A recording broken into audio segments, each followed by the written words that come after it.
And welcome to the Glacially Musical Podcast. It is beer, metal, and swearing. Of course, I am Nick Cameron of Glacial Musical, joined by my good friend, a man who's always cool, who's always suave, whose eyeballs you can't see, Keefy Campy. How we doing today, buddy?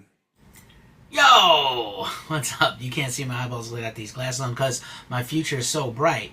I just gotta wear shades. You know what? If you gonna reference that, you gotta have it on the vinyls. You got it on vinyls? Timbuk 3, I do not have it on I do, because I came across it in an antique mall, and I cannot be stopped. Thank you for joining us to another episode of the Glacial Musical Podcast, beer, metal, swearing, and vinyl. If you are here for our series on Mastodon, thank you. Here are the departments. We have the beer check, the vinyl check, news check, shirt check, and then meat of the episode. This week, the Glacial Musical Beer of the Week is Space Camper Quantum Hop Imperial IPA. I apologize for the slurring of the words that are coming because this son of a bitch is a 9.5 ABV. And finger fudge pour for all the finger fudgers that are listening in each week, which, by the way, thank you very much for joining us each week because we're growing and I see you and I love you, but not like in a creepy way. Are you not sniffing the hair of the unwing? No. Yeah, that was No. That sound effect was aggressive.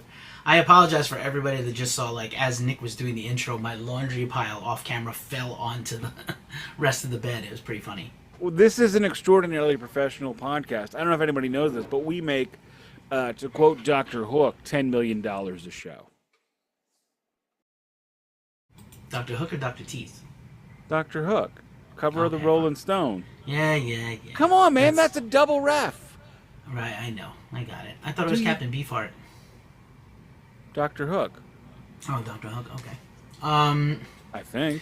Is he a Dr. Hook because he writes hooks? Or he's just a hook because he got a hooky hand, like Captain Hook? I don't know, he's Dr. Hook and the Medicine Show. Ah, that's right. On the cover of a Rolling Stone. It's a double ref. Buy 5 copies for my mother. All Do you not get the double ref? Almost famous. Almost also, yes. famous. There we go. Yes. We did it together, 4 of us, like the Beatles, and 4 of them. Like, dude, that's a coincidence, not a fact. But My Name is Earl over there is incredible in that role. Remember, this is the same magazine that broke up Led Zeppelin. Still. Trashed every record Sabbath made. Still, it'd be cool to be on the cover. It'd be cool to be on the cover, man. You can trust him. He's the enemy. No, you can trust him. He's a fan. I am the enemy. I could end all of this. Right. Incredible. I really hope Cameron Crowe took that from his own. I really hope he said that in real life to Led Zeppelin. That'd be pretty funny. I do not have a beer check today, but what I do have is a liquid death. Murder that thirst, bitch. And this is the Slaughterberry iced tea with agave and vitamins. I highly doubt this actually has vitamins, but it's a beautiful gold and purple cans, the color of the LA Lakers. I forgive them. I am sure they're just random vitamins that just happen to fall in the can. no real vitamins. Here we go. Cheers. 201. Episode 201. Thanks, Finger Fudgers. Holy shit, that is dope. No, you have no idea. No, this is not yummy at all. I hope yours is good. Oh my god, this tastes like happy and this tastes like happy and this tastes like content. Oh, this tastes warm and content. So I'm sorry when I have another one. Moving on into the vinyl check this week. So I forget the name of the record label. Oh, Say 10 Records announced several months ago to no fanfare whatsoever that they were re-releasing 5 MC Chris records on vinyl, and for the first time unabridged. I was under the impression that I was done buying MC Chris records because he has not put anything out on vinyl in a while. My favorite record of his is the one that I jumped on the train where I've actually bought the damn thing contemporarily, which was MC Chris is Dead, featuring such great songs as the title track, MC Chris is Dead, Older Crowd, which, oh my god, in 2008 really hit for me, and Hoodie Ninja and Nerd Girl, stuff like that. But for some reason, for several of his records before Forever, I believe, they were completely abridged. They didn't have, most of them had either no skits, missing a lot of songs, but Say 10 has released MC Chris is Dead with a new cover, completely unabridged, all sketches. It does not have the vinyl bonus track originally released when it came out. It is a gatefold. It is also a double vinyl. Look at that cool bespoke, spoked. And it's got. Now this record only has 3 skits, but they're long skits. So they're like 7-minute long skits. And this one is the only official canon release. Oh, the first official canon release of the Rebellion or Imperial Senate podcast. They changed the name of it several times, which features half of Tim and Eric, awesome show, great job, which I'm not a big fan of that show, but that guy is great on these records. And like all MC Chris records, it continues the story of MC Chris, the fictional story of MC Chris. The other record I have this week is the follow-up, MC Chris Goes to Hell. You may notice the Kill Bill stuff business shirt, the Kill Bill homage, which is a double homage, which is a homage to Bruce Lee, because Bruce Lee wore that same outfit in Kiss of Fury, I believe. Is it a menage a trois homage? Wow. Okay. Come on, that was clever on the spot. That was pretty clever. This is a family show. Okay, another gatefold. Is it though? It isn't. No, it's totally not. I screwed up and I just bought the plain safety orange on this one. This record is interesting because the skits were not on MC Chris Goes to Hell. MC Chris Goes to Hell was a remixed version minus basically all the skits and 2 new skits from MC Chris Part 6. Part 6? Yeah. Part 6, Part 1, Part 2, MC Chris 6, Parts 1, 2, and 3, which were on EPs. And so they used some of the remixed versions of the songs and some not, and they included all the skits, which is weird because the final skit is them discussing, well, it actually works because the final skit is them discussing all of the skits from the, anyway, I just couldn't help myself. They were $40, which is a little pricey in my humble opinion, but what can I say? You know what? Sometimes you just get so stuck into something that you just can't get out. Oh, thank goodness you didn't make that U2 reference. That was a close one. I don't make U2 references, dude. They are a horrendous band. Horrifically awful. Good people, bad music. So to MC Chris, I don't think they're even good people. Good. You think they're good people? Oh, no. No. I want to think they're good people. Quit ruining people for me. You picked the wrong co-host, buddy. There's still time. So I have is that it for you too? That is it. I got a 2 for this week. So I have a 2 for today, and relevant to this episode because one of them is a Mastodon album that I'm going to talk about. I just felt like I should do those together since I did buy them within a week of each other. That makes absolute perfect sense. I'm interested about the skits because to me, MC Chris is a guy of short brevity, fast rapping short songs, and I can't imagine him doing like a 7-minute Cheech and Chong style sketch. But okay. The longest skit on that record on the first one is I forget the name of it, but it's in this on MC Chris 4, he is assassinated by his manager in order to make him a martyr and sell more records. So on this album, he comes back as a zombie in the apocalypse. That sounds kind of funny. Does he rap like a zombie? No. Or he raps like himself? He raps like himself. What he should have done was the skits from MC Chris Part 6 / Goes to Hell, where after he dies, he's sent to hell and comes back as a zombie. So it's a little out of order. But my backpack's got jets. That's all I know. That is on. Well, obviously that is Fet's Vet off of Life's Her Bitch and I'm the Pimp.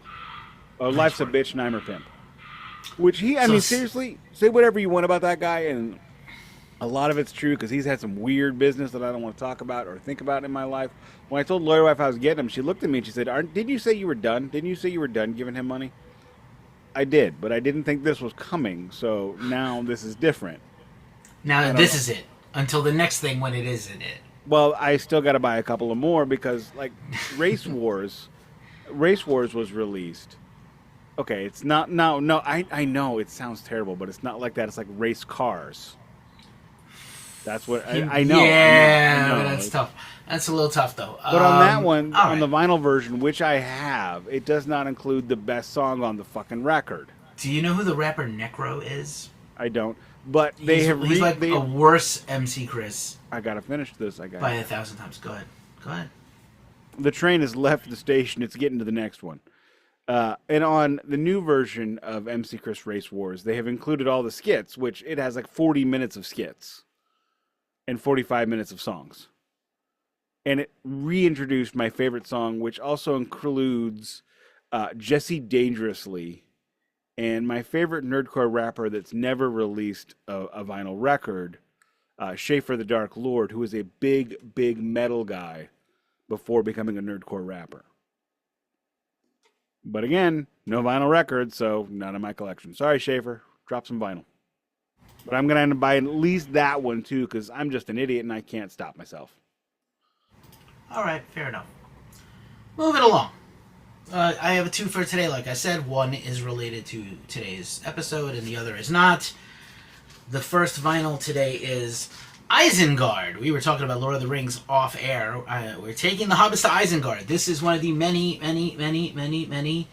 solo and side projects of Fenris of Darkthrone. What about that legs? Other bands. They don't need them. They don't need them legs. They look tasty.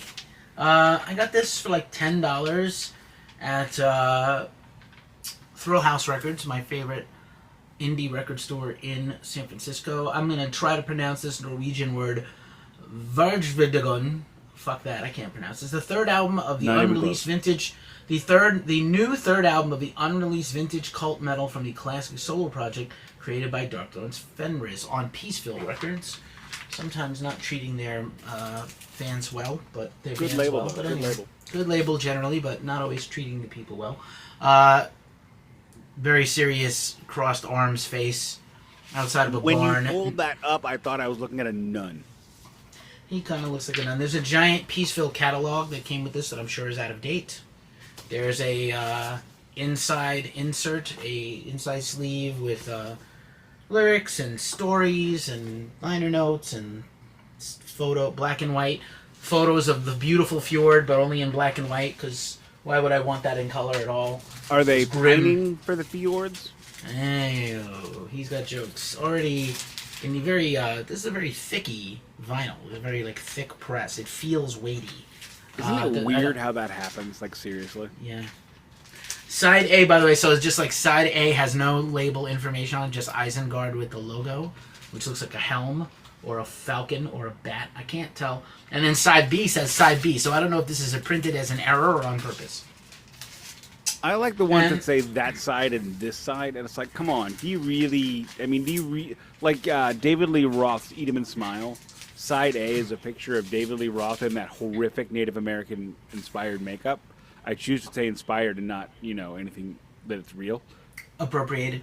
Yeah. And then the others, it's like, do you really need that? Do we really need another picture of that on this record? There's 50. There are already 50 photos of you dressed like that. We don't need an extra one. And all the Iron Maiden original pressings, side A has Eddie on it. Okay, again, Eddie is on everything. Just put side A. For the love of God.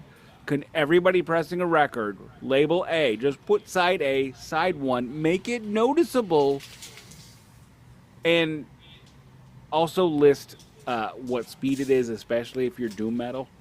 Because there have been a lot of times I've listened to doom metal at the wrong speed, and it still works. If you're listening to 45 at 33 or 33 at 45, it still works. Cool, may I continue? Sorry. All right. Sanctity, I'm reclaiming my time. Vinyl check number 2 is a record I'm going to talk about briefly today. The in-between release, Call of the Mastodon by Mastodon. This is a compilation of re-recordings of their first 2 demos that were done partly and mostly with their previous lead singer Eric Sanner, who then left the band. So they were redone with not Bron, but Troy and Brent on vocals. This is put out in January or early February 2006. So our album we're going to talk about today is a summertime 2006 release, and this is printed on the. There was also a DVD that came with this, or that was part of this, called The Workhorse Chronicles, all about their early days. And then it came in this gorgeous lemon yellow vinyl. Beautiful. Yellow is surprisingly rare. It seems so. I don't think I have too many. I know that Faith No More, I have a copy of Faith No More's The Real Thing on yellow, and I have Ozzy, one of the Ozzy's also on the same yellow. So my copy of The Real Thing is an original pressing English version. Well. It's shockingly cheap in England. It was like $15. Isengard was $10, and this was $24 as a bad. Pre-owned copy. Not bad though. It's rare. It's hard to find on Discogs. They go for more. And what I'm going to do is today we're going to go to the news in a second, shirt check, and then meet. And what you will permit me to do. Is I think you will, as usual, you'll do the warm-up for the meat, but part of my meat, before we do the record, is I have to do like a little 2-minute, well, you don't have to fluff it, actually, not fluff it, but for the beginning of the meat, I'm going to talk about that record. But I'm a fluffer. To put it succinctly. All right, sir. News check. I have one bit of news this week. Oh, real quick. Both of those records that I got for the MC Chris records were $40. You can get them on Discogs or Say 10 or whatever. They are available and out there. A little bit to news. I'm still waiting on my Tony Iommi Glenn Hughes record to show up, and I am so excited about that. I am like peeing my pants over that one. And I did discover that I ordered it from Denmark.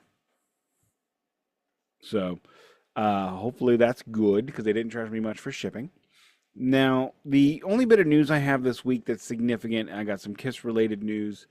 A guitar company called AXN is partnering with Bruce Kulick to make replications of his 1980s guitars. And I guess my question is, who asked for this? I love Bruce. Now that you blew it, I was going to ask you if you wanted to interview Bruce with me in a future Ghost Cult interview. Oh my God, yes I do. Not now. Why They're not? They're going to hear this and be like, no, not that guy. Come on. I just show him, just like play for him all the albums I did of his on DMA that are all spinets, except maybe Blackjack. My thing about this is, there aren't that many people, I think, that are clamoring for the Asylum era or the Crazy Nights era of Kiss. It's just, especially Crazy Nights. Crazy Nights, I think, is one of the absolute worst Kiss records, because they waited so long to get John Bon Jovi's producer, and then they showed up and they didn't have any goddamn songs, and Gene did not put out a single song in the 80s worth listening to that somebody else didn't help with. So, and then these tours are poorly attended, and when Kiss is back, quote unquote, with Revenge, Bruce Kulick has stopped using all these guitars. He is now using classic Gibsons and stuff like that. He actually rented, he rented one of his 1959 Les Pauls, not a standard, but he rented it back to Kiss for the Psycho Circus record. So they're doing a version of his Banana guitar, which was an ESP's hot rod, like a Frankenstrat. It's a single pickup, double locking tremolo. And I'm like, really? Is there a market for this? And on top of that, it's being done by a boutique guitar maker. So what does that tell you about the pricing? It's going to be significant. I wish him all the luck in the world, and I hope this works out for him. Excuse me, I got to rub my eyes. I got some sleep in my eyeball, and it hurts. But I just don't see this being that useful. The interview is 100% with Bruce and the guy who runs that guitar company. Are you serious? I swear to God. I meant to tell you about it before, so Move it on. No, you gotta let me do it now. You gotta let me do it. I don't know. I mean, I can always ask that question. They're very sensitive. They're very sensitive. And the Okay. publicists will be very sensitive. Like a lot of people don't appreciate this. Nick has done, probably a few dozen interviews or more. I've done 1,000 plus 200, interviews. 200, 300. Yeah, I've done thousands plus multiple S interviews. And publicists, do not appreciate gotcha journalism, even if it gets them a lot of clicks. And they do not like bad reviews. They don't want you to be confrontational or shitty. They don't want and I mean, I wouldn't phrase it that way at them. My question would be, what brought this on? I wouldn't say who asked for this. I'd ask the same question, but I'd do it nicely. I'm just trying to get rage bait here. But what I would much rather get out of Bruce Kulick is a new record. Bruce Kulick has had a very good, in my opinion, recording career outside of Kiss. And I think the music he's put out since leaving Kiss, although there's not much of it, there's only 5 records. I think that's way better than anything he ever did with Kiss, which was only, let me see, Asylum, Crazy, Hot, Revenge, Carnival. Only 5. Wow, he only did 5 records in Kiss? Is that right? Am I missing one? All right. Well, he's put out 10. He put out 5 in Kiss and 5 out of Kiss, and then he put out at least 5 before Kiss. So we're talking about a veteran recording artist here. So that's my news for the week. I don't have anything great. Alrighty. So really quickly, because we have a lot to get to today, Slayer will hopefully make their second appearance back in the reunion. As we record this, that will have already played. We'll see if it happens. It probably will happen. I will not be at Aftershock this weekend. It's a bummer, but can't be helped. I can't make it. Maiden has kicked off their U.S. tour. I didn't know if you wanted to briefly hear about the set list. I can bring up the set list. I have it right here. After writing a glowing, funny, hilarious article about Iron Maiden ahead of the tour, our friend of the show, Don Delamont, probably a future guest. It's not probably. It's confirmed. It is confirmed. Yeah, Don's about to come up soon. You can announce it. I will announce. Want me to announce it now, or later? No, later. Okay. We still have one more Mastodon after today, also. One more Mastodon, one more Chaser, then Don. So we can wait till next week. But Don will be coming up soon. So Don wrote this incredibly hilarious thing, like everything I ever learned is from Iron Maiden. History-wise, right? I read. Oh my God, that was amazing. And then he checked out the set list and watched some videos and determined that they're not very good anymore. And I was like, ooh, okay, I don't know about that.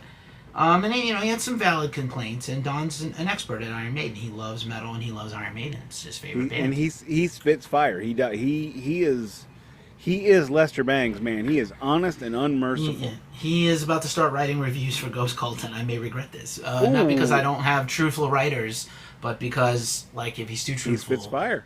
They will not like it. He spits hot fire. Here's the Iron Maiden set list from one of their very first shows of their current tour that kicked off last week. Doctor by UFO on tape, as always. Blade Runner, the end credits by Vangelis on tape, as always. Opening track, Caught Somewhere in Time. Stranger in a Strange Land. The Writing on the Wall. Okay, that's a good one. Days of Future Past. The Time Machine. The Prisoner. Death of the Celts. What? Can I Play with Madness? I guess. Heaven Can Wait. Okay. The still rare to be heard on the West Coast, Alexander the Great. Okay. Fear of the Dark. Iron Maiden. Oh, okay. You have to, I guess. And then the encore, Hell on Earth. The Troopa. Of course, you gotta. State law. And Wasted Years. That is not. That has no Number of the Beast. No. No, hallowed be thy name. No, hallowed be thy name. No. What do you call it? Wicker Man. No Wicker Man. No Wicker Man. Nothing else from Number of the Beast. Nothing off of the Soy Sauce record, Dance of Death. Yeah, and then Monty Python to play them out. So I don't know about the performances. I haven't seen any video. No But tails on it? the set list is a little squiffy. It's a little squiffy. It's a lot It's a little- squiffy. What the it's a hell is little- it? Okay, again, I think Well, the we most know common- we know who made the set list is Bruce and Steve Harris. Okay. Steve and Bruce. Who is going around going? You know what we need to do? Nothing we're known for except for Iron Maiden and the Trooper. Well, I don't know. Let's The just Trooper. show 'em. Can I play with Madness? The Prisoner. Yeah, I mean, it's a deep cut set list. Somewhere in Time is great. It's a great. but you know opener. what? Iron Maiden's deep cuts are not great. No, I know. It's a little weird. It's a little weird. If you're gonna It's do a little deep weird. cut, do To Tame a Land and The Flight of Icarus. I like the Klansman. I do like the Klansman. They didn't play that. Flight of Icarus. No, I mean like maybe. Well, also they're still playing everything in the key of E mostly. So like maybe Don's argument, and we can ask him about it when he comes on, is that it's time to drop the key, drop down a key, retune the Again? guitars down to D. Well, they never have apparently tuned them down, except for when they made new music that is tuned down. Oh, okay. They're playing the classic material in the key standard. But Bruce can't get that high anymore. I mean, That's what Don I is didn't realize how much Bruce had lost over the years. And let me clarify when I say this. Excuse me. Bruce can still carry a tune. Bruce can still sing a melody. He is in key and on time. No complaints. But if you go back and listen to Live After Death of the Trooper, and you listen to the Trooper in anything after 2000, it ain't the same thing, man. He doesn't. It's still great, but he would really benefit by them coming down a half step. I mean, hey, man, he's in his mid-60s. It's fine. It's no shame. They did it for Halford. Metallica does it. I mean, like, Metallica you does can it. drop the key. You can drop the Metallica's key. down to D now, most in most songs. Yeah, mostly D standard. So I would just say, I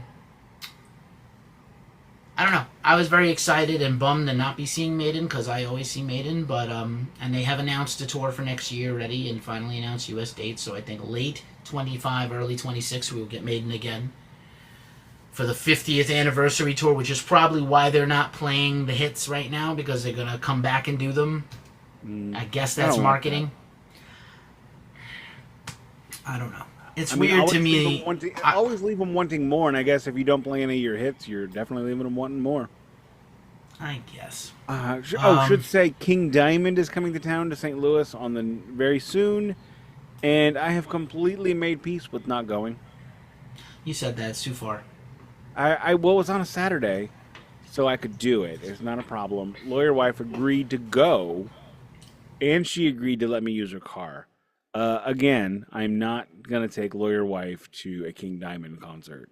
It's not as bad as Guar, but I don't need her to see all my crazy. And I feel like King Diamond is just really putting it on the table, and I really want to ride this into retirement. Things are going good. And I think if she saw that, it would be like, oh my God, who are you exactly? What's wrong with you? I don't need that. There's a line from Beavis and Butthead where they're watching a video of King Diamond. Or maybe it's Merciful. It's Merciful Fate. And No. Beavis, It is King Diamond. It's Family Ghost. It's Family Ghost. And Family Ghost. But I think it's Butthead says to Beavis, hey Beavis, what's up with this band? And he's like, well, you know what happened is like the guy said, hey everybody, we're gonna go to the concert, right? And everybody's gonna wear their scary makeup. And this Dillhall's the only one who did it. Like, Wait, you thought we were serious? you thought we were serious? You showed up in the you wore the makeup and the cape and everything? Wow. I mean, like, in a way, that's possibly what happened. You know, and it's hard to fault that. That's hard to fault that hypothesis because I mean, how did that happen? It's as good a hypothesis as any. If you and look why at the is Merciful, it's like no one else has a makeup. no Right. makeup and like no. It's like if you look at this, you got like Hank Sherman in a leather vest with like a choker around his arm, like all the metal guys did back then, and his long blonde hair. Whichever guy I'm talking about, I don't know which one was which in Merciful Fate. I mean, who cares?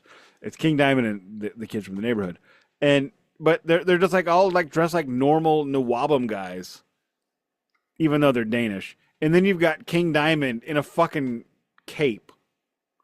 I mean, seriously, a cape. Coincidentally, if I'm not mistaken, Glenn Benton was asked about meeting Euronymous for the first time ever once. Obviously a long time ago since Euronymous has been dead for 33 years. And he was like, he literally had a cape that you would buy at Party City for Halloween, like a cape. Not a fancy cape, like a silly cape, a child's Where would cape. one get a fancy cape? In Norway, I imagine capes are a thing. Really? No. We have sleeves now. Who was the guy who was the original singer of Trailer Talk, and he came out with a solo project, and his whole shtick is like literally a puffy collared Dracula white shirt with a frickin' cape and a cane, like for no reason. Rick Wakeman? No. Rick Wakeman does that. He also does that, but that was 1976 when he quit Yes for the third time. I think he did it in the 80s too. He probably did, and he probably did it recently. He's probably That's also true. Sorry, I cannot take a dude in a cape seriously. I look at you and I think you are low rent Lando Calrissian. I will be wearing a cape. Well, what do we got here? I'll be wearing a cape. Works every time. Colt 45. Yeah. Nah. I'll be wearing a cape soon, just for that crack. I don't have a lot else. Motley Crue is playing for some reason. They're playing a bunch of shows at the Whiskey. They announced another residency in Vegas. Please, no one go if you like. Yeah, the lawyer wife actually brought that up to me. She's like, did we talk about this? Should we go? Hear me out. She's a masochist, Allie. A masochist. She actually, every time we've seen them, she's like, let's go. Let's like 3 songs in, I'm ready to go. Every time we've seen them, it's because she asked to go, right? So I'm like, would you please fucking wait this out at least a little bit? So we're driving in the car, we're going somewhere, and she goes, oh yeah, did I tell you that Motley Crue's doing a residency in Vegas? And I'm like, yeah, I saw that. I couldn't remember if I'd mentioned it to you or not. She's like, I realized I don't want to go. I finally realized I'm done with Motley Crue. And I'm like, you realize that every time we see them. This time you realized it before we paid the money? She's like, yeah. Thank God for little miracles. She's realized finally. It's personal growth. Stop throwing money away. Then she wistfully says, but damn, what a band. I don't know if that's true, but you know what? She can have it. Maybe she's being funny. No, she loves Motley. She loves Motley Crue records. Although we were listening to Theater of Pain, which was her copy from like when she was a kid that she got from Columbia House that we still have. And she just looks at me and she goes, wow, Vince never could sing, could he? No, he could not. He could do 2 things. He could be attractive and shake his hips. That's what he could do. Well, shit. I have 2 more quick news items. The Record Store Day Black Friday list is out, but we have both determined it is so unimpressive, I'm going to save it till the chaser to go down the list. Yeah, it's not worth going down the list today. It's just not. It's not a lot of stuff I would buy. I'm sure that now we say that every year, and then we're gonna go buy a bunch of stuff. There are things I'm interested in, but a 4-disc live album by The Doors on Record Store Day is going to be prohibitively expensive. I'm surprised you didn't mention that The Doors are doing a lot of releases apparently for their 60th anniversary. I didn't even know. I haven't seen. So they've announced this thing. They're doing a giant coffee table book and a bunch of new vinyl and retrospective releases and 7 inches. And all of their events. All their retrospective vinyl they've come up with so far, I have had no interest in. They're like, oh look, we're re-releasing weird scenes in the gold mine. I'm like, I don't need a greatest hits. You have 6 goddamn albums. Just give me those. Or, hey look, it's the greatest hits that we put out in Japan in 1968. I don't need that either. Or, here's the demos from Morrison Hotel. A lot of Morrison Hotel's not great. I don't need the stuff that didn't make it too. Right. I love the Doors, but they are, I mean, when they hit, man, they hit. And when they miss, fuck. You get like shit like Wild Child and Maggie McGill, and it's just like, I don't need any of this. I just think there's the intellectual curiosity, the completists. As you were saying, Nick is on a mission to kill completism in himself and others. I am really trying to kill that, which is why I still am missing Pink Floyd, Endless River. I don't have it. No, I wouldn't get it ever. And I don't have... I want to give money to Rick's family, but not that way. And I don't have... you know how you give money to Rick's family? They released Broken China on vinyl for the first time, rather than just sitting there going, we'll release Wet Dream for the 800th time. Give us Broken China on vinyl. I'll buy that. Maybe. And then last and not least, and we should have led with this information. So, the Glacially Musical Podcast celebrated 200 episodes last episode. If you haven't listened to it after this is done, go back and listen to it. Last webisode. Hey.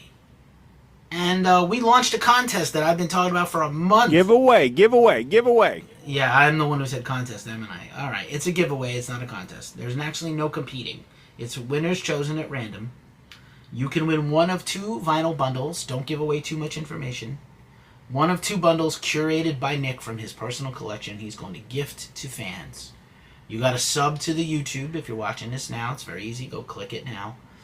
And if you want extra entries, you go to the either social media posts on Glacially Musical or at Ghost Cult on Instagram and drop a comment with either hashtag rock or hashtag metal. That will determine what bundle you might get if you win. And when you subscribe on on YouTube, make sure it's public. Well, not only is it public that we can DM you somehow. Right. Because if we can't, you'll have to DM us. You will need to DM us then. Half of the subs are private subs, so I don't even know who they are. So that's why even though obviously we're trying to get the sub number up, it's open to everybody that is sub because all we need is 2. We just need 2 people. At the end of the day, anyone who's subbed now and anyone who subs from now until November 1st, you got about 21 days till the giveaway is over. I think it's really neat. We'll do more of these in the future. And I even got brand new record mailers. So you were going to get these records in brand new mailers. I see. I usually like recycle. So for 4 or 5 vinyls, I assume this is going to be. Are you going to put these 3 or 4 in a box or individual boxes? It's going to be like 3 or 4 records in a box, depending upon. One record I'm giving away is a double, and it is a quality double. Interesting. I don't want to give away too much information about the records themselves. I want it to be a surprise. Maybe after it's over and we've picked winners, you can do a little photography before you box it up, a little behind the scenes. Here's what I'm sending. Here's a hint of what I'm sending, and put it and make a post out of it. And you can make me a partner in the post, and we can both share the post. And we're trying to learn how to do all this stuff. I don't know if you noticed, I started using the Glacially account on YouTube a little more. I may start doing short reels or whatever it is, YouTube shorts, whatever it is, just to help promote. Because honestly, that's how you get more followers. Is short, the short biteable content. Well, we had talked about doing 5-minute, 15-minute poll shows, but we just never done it. Yeah, we never got around to it. Maybe we will. I don't know. I want to watch a movie and drink and get silly, but you don't want to. You don't have time. Well, no, I want to do that, but it's got to be done right. I've got to be able to figure out how to get it on my computer. I can do all that. You don't have to do anything. The same way we did the round table. We just do it on StreamYard, and I'll play the video in another screen. And that's all I have this week. There's not a lot going on. It's a tough time in the world, so I've been retreating to music and listening to a lot of Mastodon, which we're going to talk about in a second. Shirt check and then the meat. Let's go. Shirt check. Mr. Flibble from Red Dwarf. I love Red Dwarf, man. I haven't seen it in a long time. Very cross with you. I kind of thought that guy who plays the Harfoot wise man, the shaman, in season 1 of Rings of Power. I thought that was the cat guy. No, that is not. Actor. Oh, Harfoot. No, that is not Danny Don Jules. No, it is not. I don't know what else he's done in the world. I assume he's done more than Red Dwarf, because Red Dwarf is only once every so often. But, yeah, I don't know. Interesting to see Rings of Power borrowing a lot of Game of Thrones actors, but I guess I was going to say something. When you did your vinyl check and the record was called Isengard, what I get a giggle out of is in America, the metal bands do Dungeons and Dragons, right? But in Scandinavia, the metal bands do Lord of the Rings. Now, what a lot of people may not know is that Dungeons and Dragons is Lord of the Rings, renamed. It's debatable. No, it's not debatable. Gary Gygax is not here to argue. Yeah, I understand. So these things existed before Tolkien, by the way. dire wolves existed before Game of Thrones. Either way, it's magical still funny. swords. Still funny. It's still funny. Well, if you like a lot of weird nerd stuff, this is the episode of episodes. Until next week. Right. My shirt check is Stonecutters, an excellent band. Look at this cool shirt. Homer? I did my what? The Ancient Order of the No Homers. No, that's not it at all. This is a band, Stonecutters, stoner rock band. It's from the Simpsons. I know what the reference is, but don't I like take references. umbrage away from the band. I actually don't know them, and I would like to. You should. My friend Nick Burks is in 100 bands, and that's one of his bands.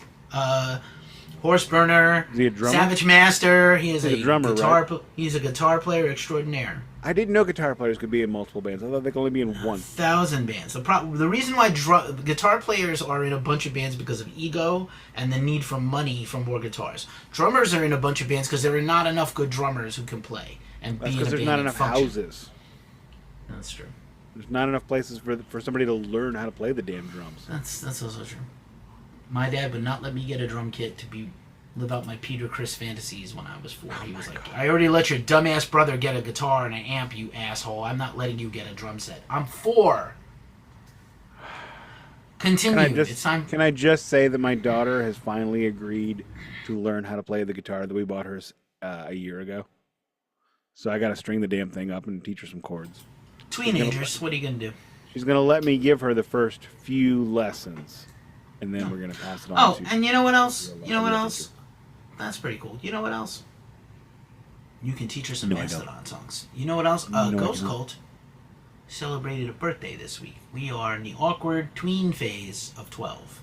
So somehow Wait a minute, Glacially Musical's older? I don't know. How do I know? Glacially Musical started in August of 2012. I mean, I've been doing this longer than Ghost Cult. I've been doing music journalism longer than Ghost Cult, but like Ghost Cult was started by other people I didn't know in Europe, and then I came in and joined in on the U.S. side, and then I ended up taking it over within a few months. A friend of mine today was like, then it's not really the anniversary. I was like, yeah, it is. We had a magazine in literally October 10th. So like when the Blues hit 50 this year, whenever year they did it, is it not 50 because it's a whole new group? Still the Blues. That's it. Oh, speaking of Europe... It was a strange argument. Did I tell you what I'm doing on Saturday? Football championship for friends. No, I'm actually might be canceling that. I don't have enough yeses to make me want to do it. Oh, no. You know what? If people don't want to come over and hang out with me and be silly, watch Canadian football, whatever. I can't make you do it. But no, on Saturday, I am seeing K. Trevor Daly, a.k.a. Squirrely Dan of Letterkenny, in a comedian stand-up business thing. I don't know what that is, but okay, cool. You don't know Letterkenny? I still don't know the show. The fuck is wrong with you? But you're watching... I'm gonna get angry. Allegedly. Letterkenny is like one of the greatest things of all time. Are you typing to me, or what are we clickety-clacking about? Oh, sorry about that. I just now finished season 1 of The Rings of Power. I'm well behind on trying to watch. All right, well, you only got 12 seasons of Letterkenny to catch up on. Oh, Jesus. And then 3 seasons of short. Somebody was trying to tell me about like trying to watch like all of CSI, and I was like, nah. Wow, no. That's like chronologically watching all of Law and Order. We're gonna start SVU over from scratch. It's 30 seasons. What? No, do you know why I won't watch Doctor Who? Because my brain won't let me start now. All right. My brain has to go I mean, back I to stopped the at a 50s. certain point. I stopped like 10 years ago when it came back, and I watched like the first comeback year, and then I was like, I don't need to keep watching this. I love the show. My it's the brain would have same to show start at the over and over and over. There's no new ground. There's nothing new under the sun. I don't care about the Doctor or their companions. I don't care. I love the show. I love it in spirit. I'm sorry. What was his name in... I'm not going to say the name of the comic book because that's going to get us demonetized on YouTube. White Hayton, you know. What was his name? Hooper X. Thank you. I was thinking... I knew exactly what you were going to say. What's a Nubian? Bitch, I almost peed my pants. Bitch, you What's a almost made me Nubian? laugh. Me laugh. Right, what's a Nubian? Lando Calrissian, man, he got to drive the Millennium Falcon. I almost said Brother, Shaka Luther King, but that's that's the other Chris end. Rock. Brother, always gotta invoke the Holy Trilogy. Yo, how good is that? I want more stuff from that guy. He's actually quite a good playwright. Global gentrification. Galactic Gentrification. I'm sorry. Okay, let's move on to 2006. Before Black Rage. Sorry, it I doesn't didn't sound think as you were good. going to yell Black Rage. I Black nearly Rage, pissed myself. That definitely doesn't resonate at all when I say it. It's just corny. I apologize. It was kind of corny when he said it too. I think it was super corny on purpose. Yeah, I know, right? Okay, And then Alyssa Jones is like, the next time I see your name on a panel, I'm running the other way. I can't even get a word in. Did you notice who else was on that panel? Was it Todd McFarlane? Sang. Really? Sang was on that panel. Was he really? Yes, he was. Sang. The Asian design major. Past tense sang. He's not even singing sang. Alrighty, let's stop to the referential humor until we have something. Why am I fucking an Asian design major? Oh, you're so caustic. I still haven't seen the 4:30 movie. Have you seen it? No, they want Omar 15 cut this. Omar cut this. Said it's actually quite good. I know it got terrible reviews because it's just basically Kevin Smith making a John Hughes movie. Like, what's wrong with that? I've been wanting that my whole life. No, but like making it with teenagers. Everything Kevin Smith does gets bad reviews. That's also true. Contemporarily, he is the Led Zeppelin of film. Yeah, he totally is. He literally gets smashed every time. It's like, I don't know what they're trying to do with this one. This album sucks. Physical Graffiti sucks. No, it doesn't. Yeah, it does. Yeah, it sucks. It's like, no, you meritless. Suck. If you don't think physical, okay, stop it. I'm hungry. That's not real. We have a lot to get through. That is a metaphor for the meat of the episode. All right, look, I'm not saying I'm totally to blame on this. I'm not totally to blame on this as well. But let us move into 2006. Do you remember 2006? I do not. I was living in a loveless sham of a marriage where I had just purchased a house in Afton. And then I got dogs. You know, I'm scared of dogs. I'm scared of dogs due to the PTSD I had a dog as a child that ripped my pajamas while I wore them. How? And my parents were high, so... What breed of dog is this? Cujo? I don't know. Cujo? Jesus. Felt like it. I will say one thing, though. When I said stay, he did stay. Thankfully, he always did that as I opened up my door to my bedroom, turned around, stay, PJ, stay! And he would. And then I'd close the door and be like, oh, thank Christ. I should mention he was put down for being violently incorrigible after I left that house. So that makes me very sad. It's not probably unfounded. Not his fault. He was probably a good boy and he didn't get treated well. Yeah, but it makes me scared of dogs, and now I have cats, and I love my cats. Although, if you look on my wrist, you can see where my cat tried to kill me when I put him in a box. Wait till he finds out. They only like boxes when they can go in the box. Wait till he finds out that I'm taking his testicles. Anyway. Oh, no. Why? What do you do? What do you ever do to you? Me? Nothing. Boo-boo? A lot. Oh, no. Yeah, he's chasing the... Anyway, God damn it. 2006! You know what? I said I could go 2 hours, and apparently we're gonna. I gave it to Keefy, and we're just doing it. So 2006 sucked ass. We are still living in the George Bush era at the beginning of the never-ending wars in the Middle East, which thankfully has ended to an extent. We are 18 months away from the Great Recession. We are living in an economy that's not spectacular and not awful. We're struggling. We're getting by. When this album drops in September, we are a month away from midterm elections swinging left. We are a ways from anything good. The Bush era was kind of awful and terrible, and we were left with recession from it. So I don't have any strong, wonderful feelings about those years. But 2006 was a year for heavy metal music. Here's some. I'm gonna shoot through this quickly. Dragon Force drops the seminal Inhuman Rampage. POD drops Testify. The Devin Townsend Band, Sinextra. In Flames come Clarity, Hank Williams 3, Straight to Hell. Mastodon, obviously called the Mastodon. The Sword, Age of Winters. I think everybody on this podcast has heard that record. Bullet for My Valentine, The Poison.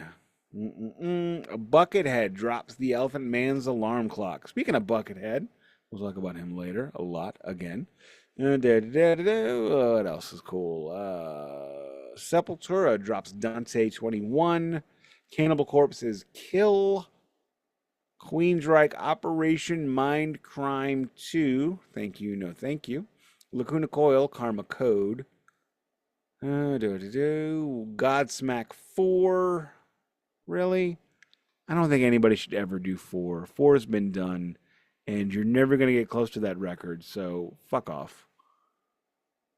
Only Led Zeppelin can drop a 4. That's just all there is to it. Only Led Zeppelin. Let's get into May. Fun fact, because it's relatable. 2 different publicists for 2 different bands have been mad at me for calling out their band's use of the song remains blank or the song remains not blank, and I said that's just lazy. And 2 different publicists didn't blackball me, but they don't love me anymore. All right, you know what? Case. Go to hell, because the song remains anything is Led Zeppelin and Led Zeppelin only. Tool drops 10,000 Days, Ministry, Rio Grande Blood. Sodom, self-titled. Necrophobic, I can't pronounce that because it's metal. Celtic Frost, Monotheist. Ghoul drops Splatter Thrash. Man, has anybody ever heard of that record? Anybody? Nobody? All right. Check that previous podcast. Subject Ghoul Chaser Splatter subject. Thrash. Thank you, Gimme Metal. Joined by Danny Nichols. Let's see what else we got. Acacia Strain, The Dead Walk. 3 Days Grace, 1X. I don't know if this is an important band, but I like the tie. I like their name, Carpathian Forest. Fuck you all. All right. That is not going to get on an end cap at Sam Goody, that is for sure. Sensational black metal band. Go ahead. Oh, fair enough. Metal Church, A Light in the Dark. Behemoth, Demonica box set. Cattle Decapitation, Karma Bloody Karma. Strapping Young Lad, The New Black. Devin Townsend, busy year for him. Voivod caters Sabaton. I can't pronounce that and I don't care. Body Count, Murder for Hire. Slayer reunites and drops Christ Illusion. Oh, that album sucks ass. The Voivod record is Couture's, as in 14, and I think Jason Newsted is on it. That's the one he's on? That's one of the ones he's on. He's on a few. I need to do that with Duncan. Unearth. Also on the Aqua Teen Hunger Force : movie film for theater soundtrack, drops 3 in the Eyes of Fire. Insomnium, Above the Weeping World. Deicide, The Stench of Redemption. Lamb of God, Sacrament. Walls of Jericho, With Devils Amongst Us All. That is the Chris Jericho band, yeah? No, it is not. No. Never mind. Forget I said that. Iron Maiden drops A Matter of Life and Death. Oh, pretty bad. That album sucks ass. Yeah. You liked that in the past, and you yelled at me for hating it. I know. That album is fucking terrible. I just like yelling at you. Okay, fair enough. Hatebreed, Supremacy, Blind Guardian drops a record. Alice in Chains, compilation, they're not going to count that. Mastodon, Blood Mountain. Man, they're just doing some stuff. Black Label Society, Shot to Hell. Buckethead, Crime Slunk Scene. Because Buckethead is not content releasing one album a year, he releases one per weekend. What else we got? Suffocation, self-titled. Amon Amarth, With Odin on Our Side. Tyr, Ragnarok. Into Eternity, Scattering of Ashes. Evanescence, Open Door. Skillet, Comatose. My Dying Bride, A Line of Deathless Kings. Ahab, Call of the Wretched Sea, Trivium, The Crusade, Hammerfall, big fan, Danny Nichols. Hey, Danny, how's it going, buddy? Threshold, Paul Stanley, Live to Win. Man, that had one good song, literally one good song, and it was the title track. The rest of it, burn it. Europe, I did not know they were still a thing at this point. Kylesa, Time Will Fuse Its Worth. ISIS, Love In the Absence of Kylesa. Truth. I know. That's why I mentioned them. Nothing. Killswitch Engage as Daylight Dies. And December has nothing to talk about. That's unfortunate. That's December. All right. Any thought? You were saying you don't recall 2006 too well. I really don't. I mean, 2006 was, at this point in time, basically my personal life is blowing up. It is completely falling apart in a way that I never thought it would. It rises like the phoenix 18 months after this, so yay. You know what? My life had a similar arc. A very similar. I moved from the Bronx, New York, to Salem, Massachusetts. Wait, what? You moved from where to what? I moved from the Bronx, New York, in 2005. Actually, almost 20 years ago, this week, to Salem, Mass, because I fell in love with a witch. And she put a spell on me. And then, like a year later, we were broken up. But I had to live with that person for another few months, and it was brutal. Ooh. It was torture. But 18 months after that, I was rocking. I had a great job, and I went from temp to perm at that job, and I made a lot of money, and I got my own place, and I had a Jerry curl. No, I still had You said temp to perm, so I assume you meant you got a Jerry curl. No, funny, clever. Wit. And then I ended up in grad school, and the rest is history. Or back to school and then grad school. So B school and then D school. But anyway, let me do a little triage on the meat then, because it's going to go a little all over the place. Rub the meat. It puts the lotion in the basket. It is No. Halloween and spooky season. Montreal steak seasoning, not lotion. It's got high fructose corn syrup in it. You can't put it on it. You can't get McCormick's Montreal steak seasoning has high fructose corn syrup I in use it. A lot of seasonings. Montreal steak seasoning. Yeah, well, if you just read your ingredients, folks. Read your Bible, sirs. Read your Bible. The holy fucking Bible. What kind of songbird Jesus freak deal did you bring me to? Yeah. So, $15, little man. I like them. Let's take it. We're gonna take it back actually to 2004. Oh my God, we are watching the new Kristen Bell show. It's on Netflix. I don't remember the name of it, but like the dude in that movie or in that show is the guy from Jay and Silent Bob Reboot, running the merch store. You want that dank chronic, Snoochie Boochie's Inequality?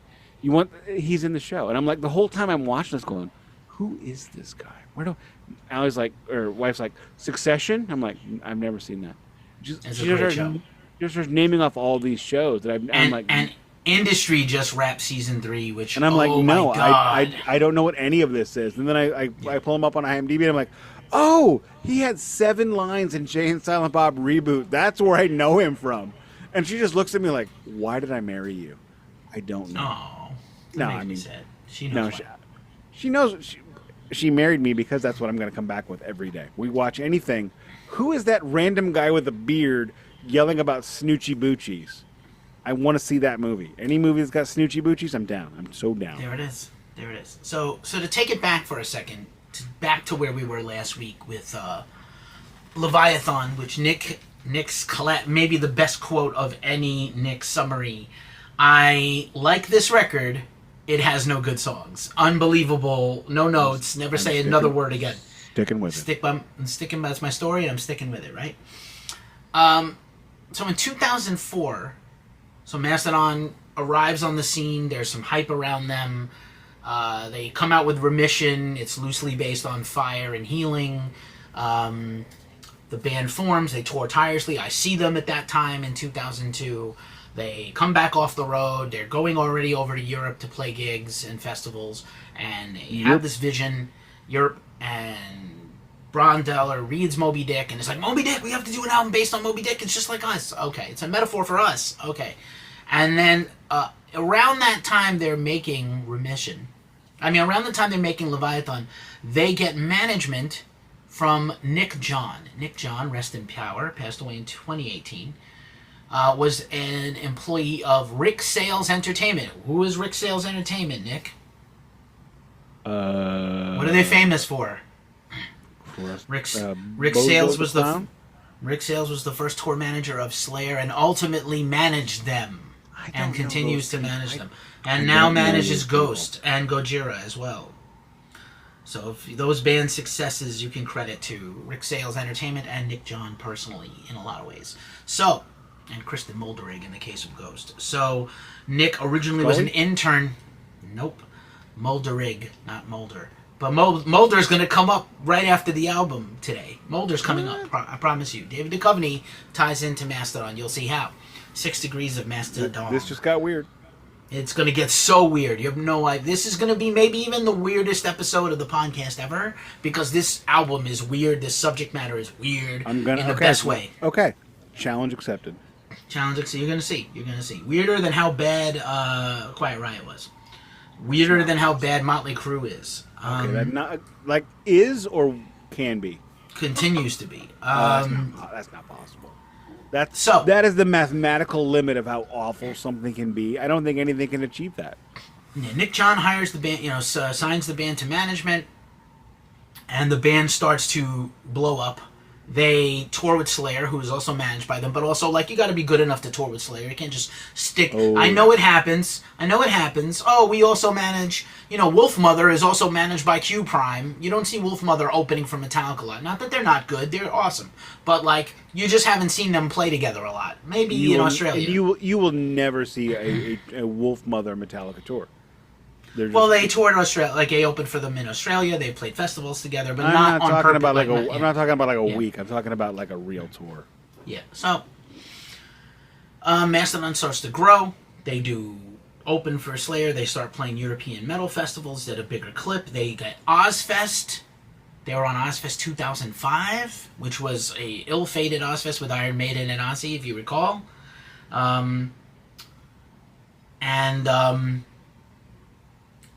They start just kind of ascending. They again win a lot of Album of the Year accolades, or top Album of the Year, Decibel, Metal Hammer. This is all for Leviathan.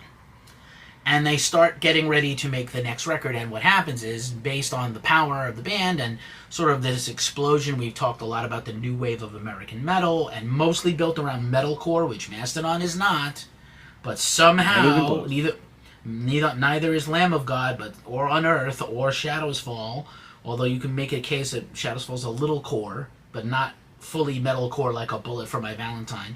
Trivium, who was neo thrash and metalcore to begin with, is now a much, much better band 20 years later than they were when they started. But they also were in that vein of these sort of hip, cool, young bands. All these bands, by the way, except Lamb of God, were on Ozfest 2005. Shadows Fall, a bunch of Swedish melodic death metal bands. So this was what was happening at the time. And Mastodon ends up signing, along with Lamb of God, who were on Prosthetic Records, and Mastodon was on Relapse Records, and both bands signed to Reprise, which is a sub-label of Warner Brothers. Elektra. Warner Brothers. Elektra's owned by Warner Brothers now. There we go. But yeah, they're all basically related. Basically now it's there's only two major labels. It basically is three, and at the end of the day, it's the opening line of Fight Club, one of those opening lines when he's when the corporations take over and they consolidate everything. It'll be the McDonald's, Target, Microsoft, Starbucks owns everything. Wait, the president wants to take me to Taco Bell? All restaurants are Taco Bell. That's it. So they start planning the next record, and they have this idea. Once again, Brondell, who is a creative genius, there's been sort of some talk that he starts kind of asserting control over the band. It's not actually true. They actually start collaborating much more, but he starts kind of, some of his stuff gets directional with the band, and they come up with this, let's make another concept record. They already did fire, and Leviathan is water. So there's a few more elements left. And Blood Mountain is earth. And so they have this idea for Blood Mountain. There's a Blood Mountain in Georgia, in the northeast corner of the state. It is the highest peak, and there's a sister mountain next to it. That's the two highest peaks in Georgia, which gave it its name, but not... They are Twin Peaks, but not the Twin Peaks. But this is weirder than Twin Peaks, even, believe it or not. This is a Lynchian story. So I'm going to give you before we go into the track by track, and with the track by track, I'm going to give you the story of each song, because I think they go hand in hand. It helps with understanding the lyrics. And like more than anything else, more than maybe any other Mastodon record, this whole album is a vibe. And I'm going to tell you what that vibe is in a second. The overall arching story of this album is based loosely on Joseph Campbell's monomyth, The Hero's Journey.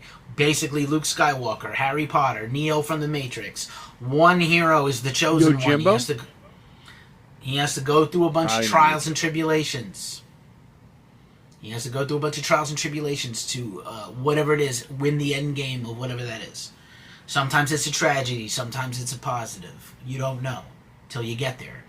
And there's many levels. It's kind of like Game of Death, Bruce Lee. You've got to go through the whole house. Many challenges, many final bosses, end-level bosses to beat. Is that the one that he did that he's only in like 11 minutes of because he was dead? Oh, that's not that one. Anyway. What was, not the one with Kareem Abdul-Jabbar. Not that one. Okay. So, the overall arching story is our hero, unnamed, is cursed by a magical tyrant with lycanthropy. So he turns into a werewolf and he goes into unstoppable killing rages. But he's ashamed of this curse. It pains him to have it. And he wants to cure it. So he gets a premonition that if he ascends to the top of Blood Mountain and passes through a series of trials, he'll be cured. But he's unsure of the journey to come. And so that's the setting for the record.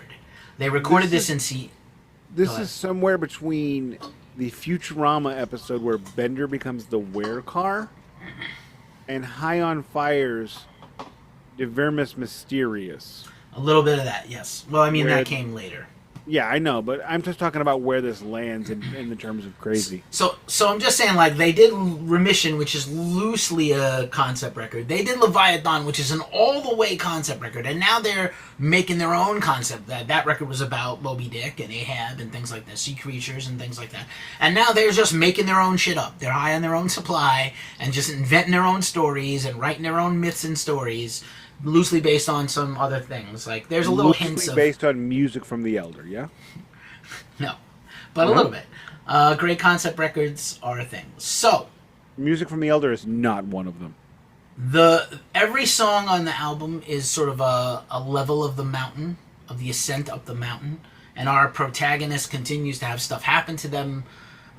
Craziness ensues. And as the album goes on, the mental state already affected. I'm cursed with lycanthropy and I can't stop turning into a werewolf and going on killing sprees. And I'm ashamed of this. And then the journey quickly devolves this main character's sanity so badly that like every level is fraught with just like all kinds of existential and internal crises, as well as a whole bunch of things and the mountain itself trying to kill him, which we're going to talk about. I love how excited you are about this. Continue. I am so... You have no idea how... I am so... No, I have aroused. Great... I mean, you are so sarcastic and angry all the time. I'm interrupting you, and you're just smiling. That has never happened before, so I'm going to have to try harder. Probably try. Well, my mental state is also similar to the protagonist of this album. Gone! But, anyway, the album opens with The Wolf is Loose, speaking of the titular character. I mentioned last week the Flintstones Scooby-Doo music drum beat that Brondeller is fond of. Literally opens the album, and a guitar pick scrape, and then a straight-up thrash metal riff fest with a great hooky chorus. A little bit left over from Remission. This song is like a big brontosaurus ribs. It's meaty and thick, and it goes for a long time. So... It's 3 minutes and change. I have all the track times here. It feels long because it's so dense. I don't mean that like in a bad way. It's a dense, meaty song. This music, not the lyrics or the concept, but musically, this could have been on the last record. It feels like it feels almost like a Leviathan song, but it's very heavy. It feels almost like, right, almost. So we have in this song we have the hero who's a werewolf, cursed by a tyrant, has to ascend the Blood Mountain to cure his curse. There's direct lines from a hero's journey about the trials I'm about to face and what I have to go through to overcome. And then there's lyrics on this song and on this whole album that are self-referential to every other part of the journey, as well as they really call back to it in future albums, which I'll mention when we get there, next album. But yeah, The Wolf is Loose, killer song, great opening track. Again, I mentioned that Mastodon has unbelievable success with their opening tracks. They make a statement every time. Would definitely agree. This is Nuke Lelouch throwing the old number one and announcing his presence with authority. It is almost Leviathan, but it's not. It is Leviathan plus. I thought I'm like listening to this song and I'm like, wait a minute, what's all this going on? What's my foot's tapping, my head's bobbing. What's going on? Oh, they're sticking on a riff for a little bit longer. This song has 3 parts. This one song is the first, maybe even the first song that ever has just 3 parts. Finally, just 3. Just 3, thankfully. I would say it's more than 3, but it's not. There's a couplet at the end that's like a little reverse of the original. Every other Mastodon song leading up to this had like 50, and it's like a riff would last 3 bars, and while he's still singing his line, it's a new riff. Here we're getting a little bit of, hang on, this is good. Let's be Mitch Hedberg before the drugs kick in, not after. Good call. So, I always say it takes 2 bands to make a subgenre, and it makes 2 songs to make a concept album stick. They stick it on this second song. Crystal Skull is the second track, features Scott Kelly of Neurosis with his great guttural vocals. And one of the defining features of this album and on later Mastodon albums is not only is Braun taking over some of the singing, a lot of backup singing on this one, he'll do some lead singing on the next record more fully, but he uses, you can almost hear from song to song, different drum kits tuned differently. And so fans of Clutch, the Elephant Riders, probably one of the most prominent Clutch songs, has like a very untuned, it almost sounds like a drum toms with no slack, so they sound like timpani a little bit without the tone. And so there's this great tribal drum beat. Crystal Skull, just a killer thrashy stoner doom song. And then the concept of the song is the protagonist now gets to the foot of the mountain. He begins his ascent up Blood Mountain, and he discovers that he needs to find a glowing crystal skull, frequently used in sci-fi and fantasy, sometimes terribly like in Indiana Jones, sometimes great like in X-Files. Hey, I was going to reference that. It's coming, there's more, it's coming. You can still. So Crystal Skull, and he goes through a cave at the base of the mountain, and he has to run through basically a gauntlet of battles. It's completely wall-to-ceiling flies, not unlike orcs and goblins in Minas Tirith and Minas Morgul. And not that's later. And as he realizes that he's got to fight his way through. So basically, anytime the music seems very panicky, like very tension-filled and anxious, he's a werewolf, and he's just ripping shit up. So basically, as he's going through the cave to get out the other side, further up on the mountain, he reverts to a werewolf. It's not based on the moon. He's in fight or flight mode, werewolf. Rah! Hulk out. Hulk smash. And there's sort of, as he emerges from this cave, a little up the mountain, there's fields of graves. And the undead rise from the graves, and he, as a werewolf, just shreds them. And you can kind of hear it in the song. I love that you know all this, because I don't. I'm just gonna say Indiana Jones should not have a son. It doesn't work for me. Just do it. The Terrible. kid should have stayed at school and got his degree. They picked the wrong actor. They picked. I mean, they wrong. picked Shia LaDouche. Shia abuse. Oh. Who knew that Miles Teller was going to win the Who's the Dorkier Better acting guy of the same generation? Also, by the end of Crystal Skull, he finds the Crystal Skull, and it's freezing cold to the touch. And it's Jar Jar Binks. It is not Jar Jar Binks. It's freezing cold, and immediately has like psychoactive effects on him. He's already like a wreck emotionally because of the lycanthropy, and now he's got the skull, which he's going to carry the rest of the way up the mountain like a football under his arm, Heisman Trophy style. But like it's immediately starts, motherfucker. Immediately starts left, right, A, B, B on Sega, 2004K. 2K4. He immediately starts messing with him mentally because the skull has properties to touch. It's alien properties. Let's call it. Any thoughts on Crystal Skull beside everything I just laid down? No, I mean I think you nailed that pretty well. I'm not gonna have a whole lot to say, so I'm gonna interject because I feel like you're gonna anything that I'm gonna say, you're just gonna do it. No. If you've got negative. If you've got No. negative stuff, I want you to bring it. If you like any of this, I will bring my negative when I have it. I said I think this album is, I will tell you, is a much more mature, fully formed, Yeah, I would fully completely thought out agree. record. They made songs. They made songs that have a beginning, a middle, and an end. Yeah, they made songs. They're still a little all over the place. There's still a family circus. Billy runs around the living room in a bunch of dotted lines. It's like Buckethead. That. It's like Buckethead, but it's not Buckethead. Now, these next suite of songs are some of the best stuff they ever made. I will tell you that. Sleeping Giant is the next track, and what he realizes is Blood Mountain is a dormant volcano that's beginning to awaken. Oh, so on top of needing to get to the top of Blood Old Mountain, Smoky. right on top of Old Smoky, covered with snow, which this mountain is covered with snow. Cut cheese. So the sleeping giant is waking up, and he's beginning his trek further up the mountain, and it's beginning to kind of erupt after 12 years of silence.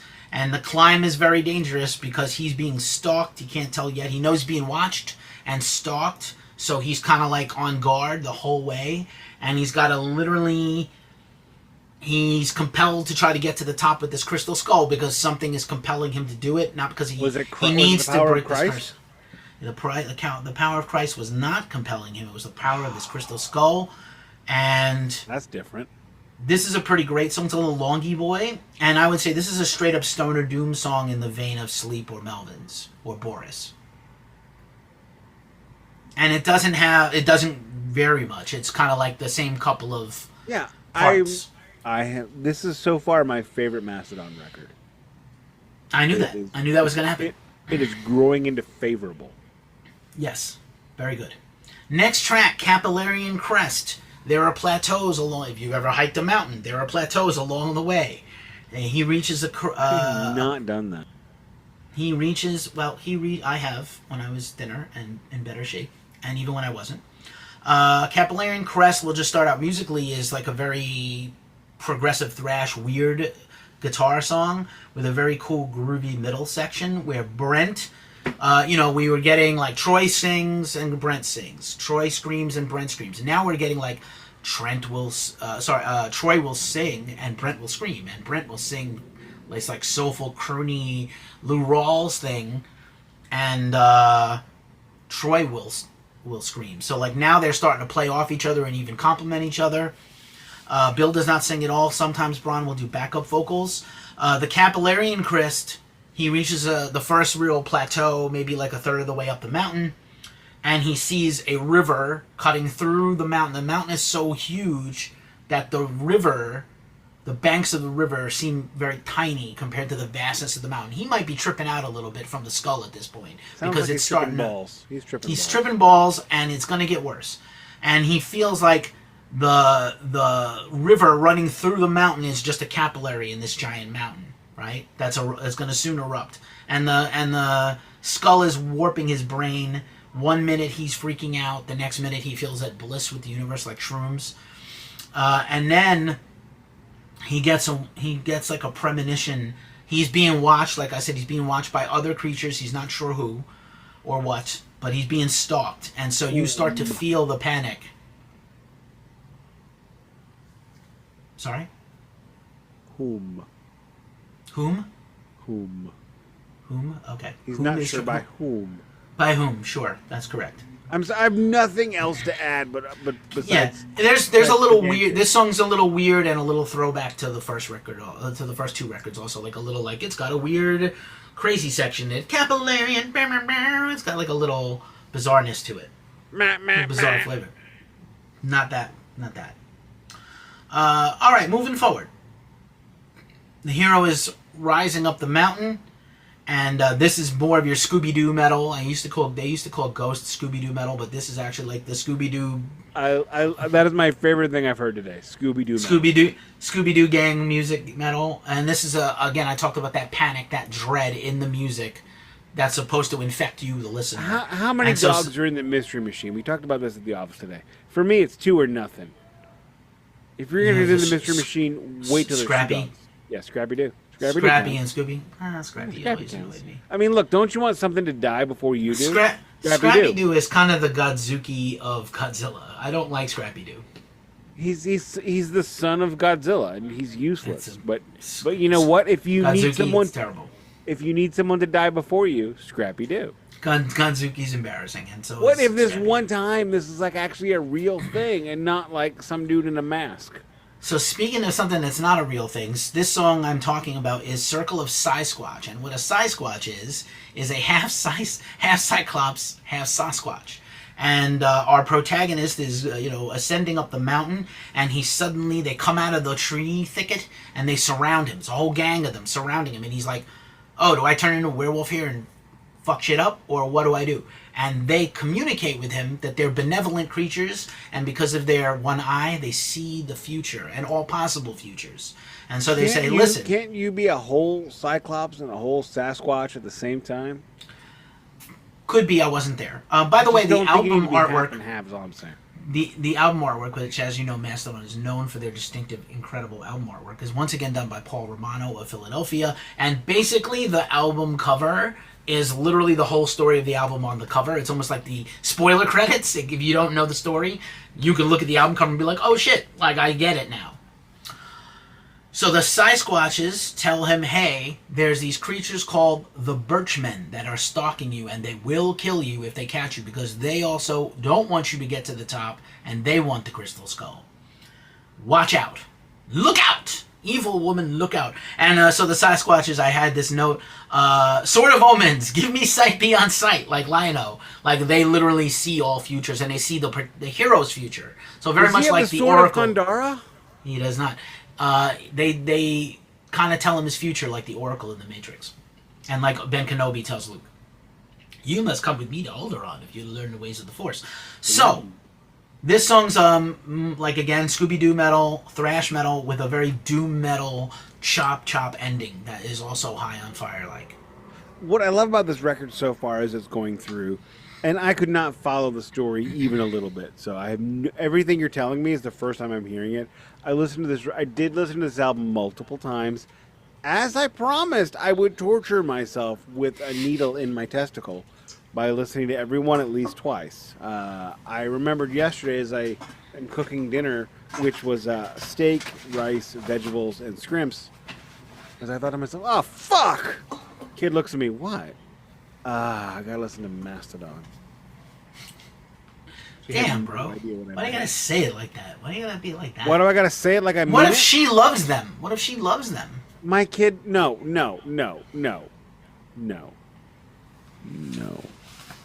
She told me yesterday she is certain that Hole is her favorite band, followed by Radiohead.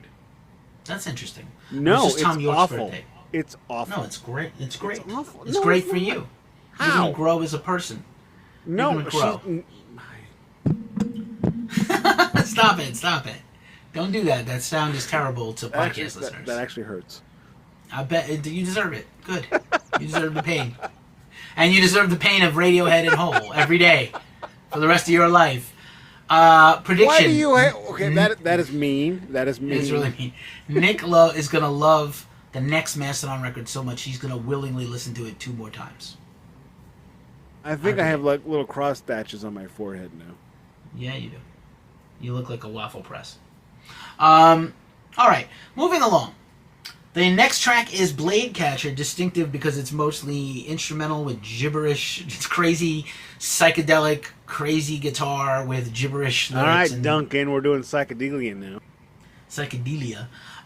They've played this live a lot. They've opened and closed shows with this, and that beginning guitar couplet reminds me a lot of Starship Trooper or Long Distance Runaround by Yes. It's like loo loo loo loo loo loo. Loo loo loo loo loo loo, and then it's like big rave up, psychedelia rave up, and then craziness, just like absolute banana balls. I don't know if it adds much to the record. Supposedly it is got some deep meaning to do with the record, but I can't tell you what the lyrics are, so I don't know. I have not done a lot of research on this. I can tell you what it means, but I won't. All right then. The next track is arguably the best song on the record, and maybe the best song by the band. One of the best, for sure. Big words. If not big the words. best. Big words. Colony of Birchmen, with a nod to Colony of Slipperman by Genesis from The Lamb Lies Down on Broadway, features Josh Homme on the chorus, lead vocals. I know him. And you might know that guy. That band is huge at this point. This is 2006. Songs for the Deaf comes out in 2002 and sells 1 million copies and is on regular MTV at like 1 in the afternoon with the No One Knows video. And this is kind of a progressive metal stoner prog song, very much like a Queens of the Stone Age song, actually. It's pretty epic. And so the Colony of Birchmen are chasing our hero up the mountain, and they're trying to kill him. The Birchmen are 3-headed stag, half man, half stags. So that thing the Cyber Squatches said happened? Happened. They're going to get you if you don't get them first. You know similar what? to the... Them Cyber Squatches are definitely plugged into the internet. Sasquaches, not cyber. And Cyber in the words of in a weirdly, strangely prophetic words of All Cops Everywhere, Hill Street Blues in the 80s used to end the morning meeting at the squad house with "Let's do it to them before they do it to us," which is really horrible if you think about it. That was every episode. I'm sorry. I really should have perhaps every podcast we've ever done, but I have never had a Hill Street Blues reference on my bingo card. But let me just say, I got a Pegasus. Oh, it's not actually called that. It's a Winnebago, but it goes so fast. I call it the Pegasus. They're coming. That's coming in here. All right. So, Colony of Birchmen, our hero, dismayed. I was not making a Mastodon reference. I was giving my only Hill Street Blues reference. Our hero is literally in the fight of his life because these things are going to tear his ass up. So he has to turn into a werewolf and slaughter them, but it depresses him. So he's got the skull in one hand, he's a werewolfing out, and he kills the fuck out of them all. But he's Michael J. Fox. But he is devastated that he had to do this because he really hates being a werewolf. He hates killing. He hates being a werewolf. His mind is going. So there's this. I don't know if it's. You tell me. You heard the song a few times. It's either is it 2 choruses or a chorus with a really great bridge. I can't tell. But there's the run with death. That's a Josh part. That's the chorus. Run with death. Run with death. He makes the word death like 18 syllables. Death, which is not a thing. Death is 1 syllable. Or the ending couplet, which is like, gone away, my heart's gone away. Is that another chorus with different lyrics and words? Or is it some kind of D part or E part? You have said couplet more than I've ever heard anyone in my life say it today. I'm just trying to not continue to say verse, rhyme, motif, whatever, measure. Okay. I'm just Quick trying question. to throw... Is this an American werewolf? I mean, it's in Blood Mountain. I assume it's in Georgia. Is he in London? He's not in London. And he's not in Brenda. It's not an American werewolf in Brenda. So it's not Michael J. Fox? Is this The Howling? It is not The Howling. It is not Michael J. Fox. It is not Wolf with Jack Nicholson. There's what not about Teen Silver Wolf. Bullet? Is it Silver It Bullet? is not Silver Bullet. I love every werewolf, everything. I'm running out of werewolf movies. Before we became friends, I used to do a Werewolf Wednesday every Wednesday of Halloween, and then I did it once for a year on Facebook. Every Wednesday, instead of Whip 'em Out Wednesday or... Okay, you know what? You probably should Werewolf not. Wednesday. Colony of Birchmen, arguably the best song on the record, maybe one of the best Mastodon songs. Man, he kills great them all, song he feels really bad. Can I tell you something? Can I be honest? You love Okay, this song. everybody listening to this podcast, plug your ears right now. This is just for Keefy. I really like this. How could you not like it? You It's not? great. No. That was just for you. I'm gloating. Nick said he loved it. I never said said that. That's a lie. He said Keefy's like. a He said goddamn like. liar. I mean, sometimes. If I have to make up stories to get my point across, who's that remind you of? Whoa. No, do not do that. That dude licks his own arsehole and then I'm kisses pretty sure. his wife and says, take it. He eats his own butt, literally. If I gotta make up stories to make you know how awful that guy is, I will, because I'm not a senator. J.D. Vance is the Ralph Cifaretto of J.D. Vance puts his cast iron skillets in the dishwasher and has syphilis. So I've been told. By anyway, Colony of Birchmen, 7th track on the album, best song on the album. But wait, there's more weirdness to come. So our hero kills all the Birchmen, and after he's done, you think he's gonna get a break. I'm so exhausted. I just want to get to the top with this thing. This is like Lord of the Rings, man. Those guys must do so much cardio. You shall not pass. To be able to battle for 4 days consecutive without sleeping or eating, I just can't even. So after he kills the Birchmen, our unnamed hero on his hero's journey. Can we name him Jimmy? I guess, sure. We can call him Jimmy. He is attacked. You said Pegasus before Pegasi. What's in plural of Pegasus? Pegasus? Pegasus. Pegasus? It's Cyclops or Cyclops. I don't think that they're related. Well, Cyclops is plural and singular. I don't know if they're related, but hunters. No. It's Cyclops. It's Cyclops or Cyclopes.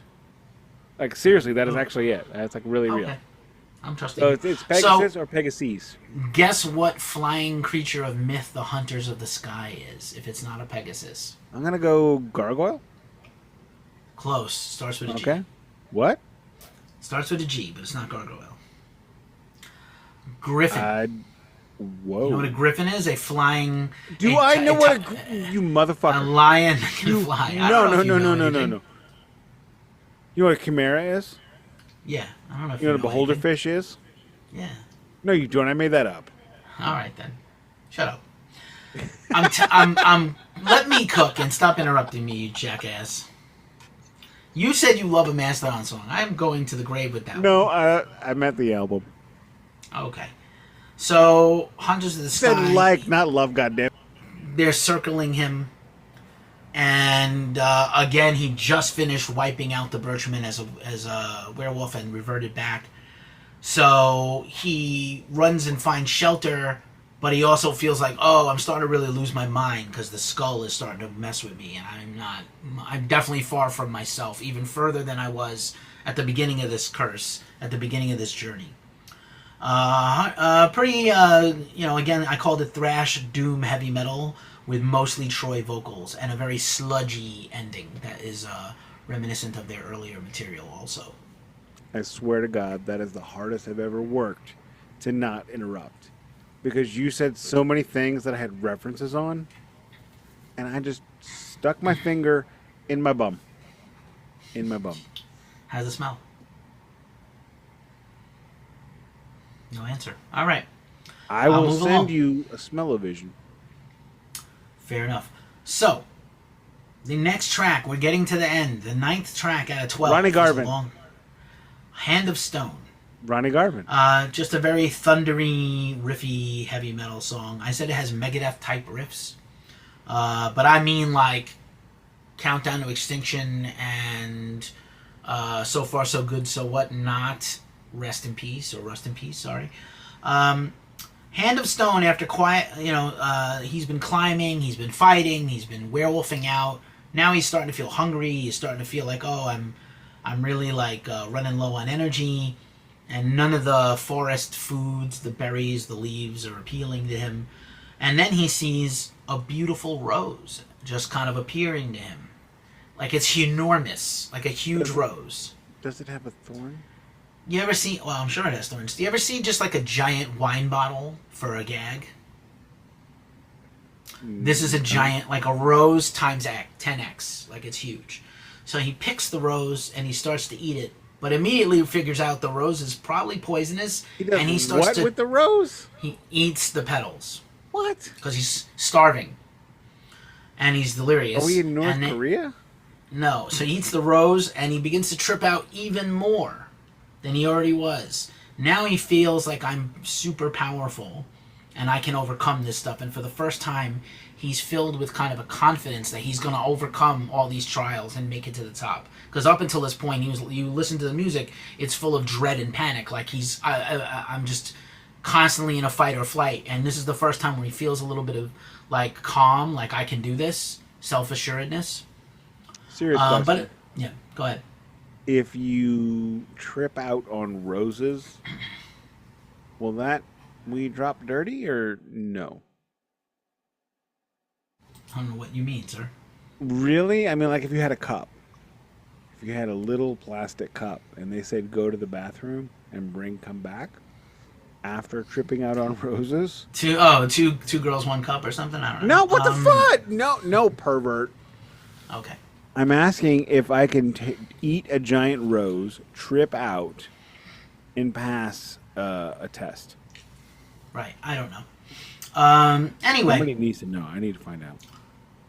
So, we're getting toward the end of this journey. He continues to ascend up the mountain, and the next track is the very interesting This Mortal Soil, which again has a very Great title. King Crimson, Kansas guitar parts. This Troy whole singing. record is Kansas King Crimson stuff. Yeah. And also, I know you love Cut You With a Linoleum Knife, which I'm sure you're going to talk about soon after this, but like Brent's like vocals on that song, as well as their cover of Just Got Paid by ZZ Top, where Brent's doing this like very soulful crooning stuff. I have not heard that. Where is that? Oh, it's really good. It was on a covers album or something. Okay. So Troy is screaming and singing, and then Brent comes in and kind of sings counterpoint to the screamy, where he's soulful. This Mortal Soil is super interesting. So as he's getting high into the mountain, he reaches another plateau, and there's kind of a forest of elms.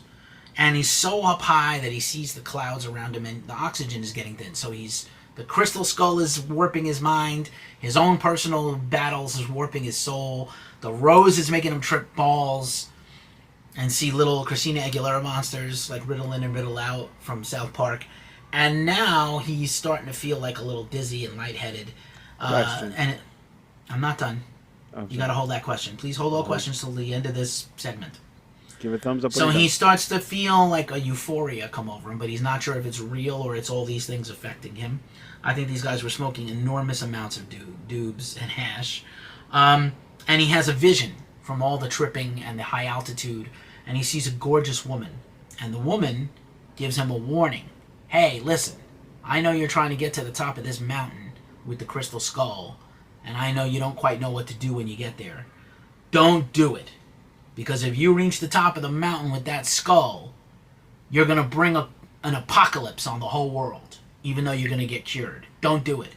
And he's like, I don't understand. I'm supposed to be doing it. Like, this whole mission has been to get to the top of the mountain. I don't know what to do. I've seen Conan the Barbarian, and I know what scene in Conan this is.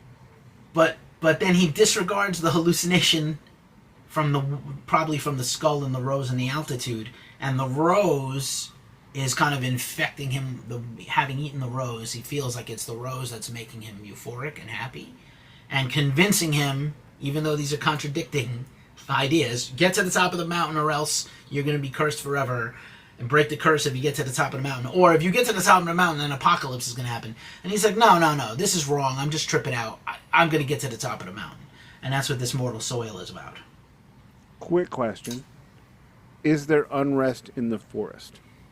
I mean, constant monsters trying to kill him, and a river of blood, and like constant frights. And so you would say The maples scream oppression, Sure. while the oaks ignore their pleas. Sure. They should unionize. They should. All right. Was it the lines of production seize the means of production? The trees. Whoa, All whoa! right. Did we go socialist and the workers are seizing the means of production, which has never Yeah. happened in America under any Democratic president, which makes none of them socialist? Because you know what? If we're going to seize the means of production, I know several factories in town that I want to go seize. I'm pretty sure that Alice Cooper said that Milwaukee was the first city with a socialist mayor. This guy know how to party or what? 3 socialist mayors. But if we're going to seize the means of production, I'm going to go seize the means of production at Urban Chestnut on Locust. Fair enough. Next to last track of the album, we're almost there. Siberian Divide, another great title. Another great title. Great title. Alluded to in the very first song, that eventually I'm going to see the frosty snowcap. This song features Cedric Bixer Zavala, you might know from At the Drive-In, and what's his other band that you like? Me? I don't know. Yeah, it's escaping me now, but Is it Un? no, it's not God damn it. I like Un. Mars Volta and At the Drive-In. I'm kind of mad there. So our hero now gets to the summit, almost to the top.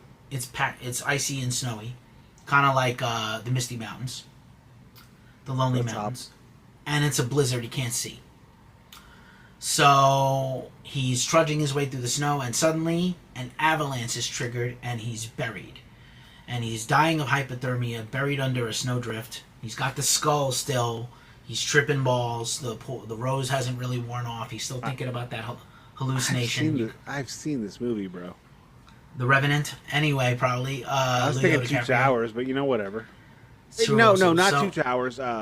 Fellowship. This is Fellowship. They're going to go underground and get the Balrog. They're not. So he's bugging out, and he still hasn't eaten anything except the rose in days. So he starts to eat his own wrist. Like he starts to thought you were gonna chomp say- down on his wrist. I literally thought you were going to say butt, and I was going to laugh. He eats his own butt. That would be phenomenal. So he starts to gnaw on his wrists, and he starts to feel like, oh, that's good. That'll last me for a little while. But he's also bleeding out, and he's not really aware of it. He's about to That all black out checks out. from hypothermia and blood loss, and then suddenly the skull kind of starts to freak out and reverberate. And Finally, the skull takes a part in this. maybe the skull has been manipulating things all along, we find out. But anyway, so the skull, he sort of like claws his way out of the snowdrift. He's warm, his body's glowing and warm from holding the skull. He is bleeding profusely out of a wrist, which kind of sucks. He finds the top, he reaches the summit of Snow Lessons, and he finds a giant statue of the Birchman on an enormous red pillar, and at the top of the statue is a space to place the skull. It's like a 3-horned face, like right on the album cover. And on top of a pillar of red, as the lyrics mention. And he's like, I made it, I did it. I'm going to finally be free of this curse. And he puts the skull on top of the pillar, and he steps back, and suddenly the sky opens up, and it starts to rain thunderballs because it's the goddamn apocalypse. So he feels like, I'm cured, and now the whole world's going to end. And that is the end of the journey for the hero. He fulfilled his purpose. I'm not sure if it's a good purpose or a bad purpose. It's just a purpose. And that is Siberian Divide. It's a pretty progressive metal song. It's, there's not really anything super long on this album. I think it's the second longest song on the record, officially. 5:36. There's nothing. There's not even a 6-minute song on this record. So No, which is like growth for them. yeah, completely growth for them.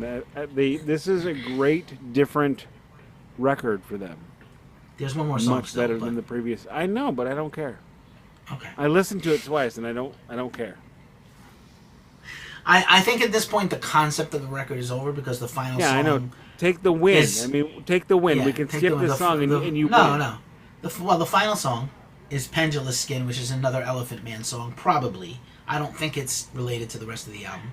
And it's another kind of weird, folky, almost sounds like a Louis Armstrong You jazzy didn't mention track. that it's a hidden track on the CD. There's a hidden track also on the CD. No, but the this song is the itself, hidden track. But there's there's an official final track, Pendulous Skin. I'm that sorry, I misunderstood. Also features Ike Owens from At the Drive-In. Stop hidden tracks, by the way. Stop hidden tracks. Oh, you know what it reminded me? I said Captain Beefheart and Harry Nilsson. So it's like it's like a weird Captain turn of Rex the century. So we're Rex Manning. Rex Manning Day. The kid actually requested we watch that dumb movie again. I And love that movie is... What? Why? It's probably inappropriate for your daughter. She's 13 and she watches Yeah. way tamer crap than I did when I was 10. So I'm going to That's let her fair. have it. But the thing about that movie is my favorite part is they say vinyls. So you know what? Anybody who says you shouldn't say vinyls, shut up. It's in that movie. It's in the movie. I still think High Fidelity is a better movie, but whatever. And I have not... Jack Black in that one? Who's the lead? I haven't seen it. It's a Cusack. Don't disparage the Cusack in my presence, sir. I'm not going to disparage the Cusack. I'm just going to say that I like the detective from So I Married an Axe Murderer better. Okay, fine. So anyway, that's the record. There are, by the way, like I said, there will be callbacks in the future record to this record, musically and lyrically. The hidden message that Nick is referencing is, so when Josh sent in his vocals to them, he recorded a message and then asked that this message be placed at the end of the album. And apparently on the original vinyl pressings and some digital versions, this message is still heard. Hey, my name is Joshy Hom from Arizona, and or California, and I'm a huge fan of the band, and I really hope you like this message I'm sending to you guys. I'm the #1 fan of this band, Mastodon. Should point out that we are... I forgot what I was going to say. Never, fuck it. Nothing? You got nothing? I had something, but I lost it. I like... Wow, I have no idea. I literally have no idea. Was it about Josh Homme? Was it about this whole record? No, it was... It's one of those things I say to make myself feel smart and sound like the smartest guy in the room. Well, let's see if it pops up sooner than that. So I have one more bit of story to end this era of the band, and if your story comes back to you, you can share it. Okay. So this album comes out to big acclaim, world tours, more festivals, more everything, open for Slayer, open for Metallica eventually. And there's a show that comes on in 2007, while this record is already on its way to being a huge hit in the metal world and beyond, because it's much more catchy now. Like, it's less abrasive. They actually have songs with choruses you can remember, and I think it just kind of... I don't think they sold out. I think it was natural for them to start singing a little better and singing more. Completely agree with that. It's not a sellout move. This is not a sellout. This is an similar to evolution. Gojira, who always had singy parts, and it's just like people caught up to them. Lamb of God doing some melodic vocals is a choice this late in their career. But like, even them, they're not going to get any bigger. I know you don't. They're not going to get. We're doing Lamb of God next year. They're not going to get much bigger. They're not going to get much bigger. Why? I think you'll enjoy them. Oh my god. You love guitar riffs. So in 2007, a show comes on Showtime. Like I haven't heard them before.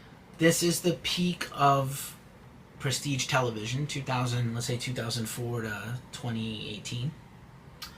And we'll say Game of Thrones is the death of prestige television, the end of Game of Thrones.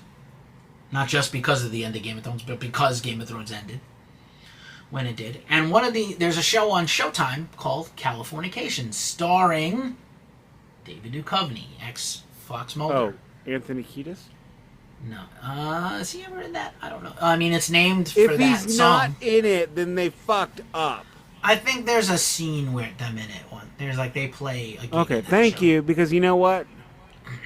Yeah, There's a Hollywood basement where they film Californication. It's like a Yeah, thing. Tom Capinos is the writer of this show, and he's a huge rock and metal fan.